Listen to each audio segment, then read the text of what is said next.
BRS senior నాయకుడు మాజీ మంత్రి హరీష్ రావు కీలక వ్యాఖ్యలు చేశారు.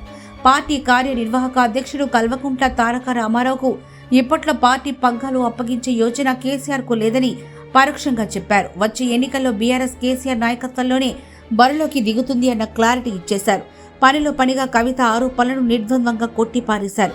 సోమవారం మీడియాతో మాట్లాడిన ఆయన బీజేపీలో బీఆర్ఎస్ విలీనం ప్రసక్తే లేదని కుండ బద్దలు కొట్టినట్లు చెప్పారు.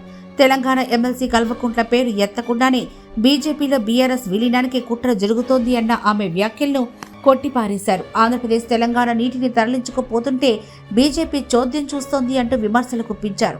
రాష్ట్రంలో మళ్లీ బీఆర్ఎస్ అధికారంలోకి వస్తుందని ధీమా వ్యక్తం చేశారు. వచ్చే ఎన్నికల్లో బీఆర్ఎస్ ఒంటరిగానే బరిలోకి దిగుతుందని, కేసీఆర్ నాయకత్వంలోని ఎన్నికల సమరాన్ని ఎదుర్కొంటామని స్పష్టం చేశారు.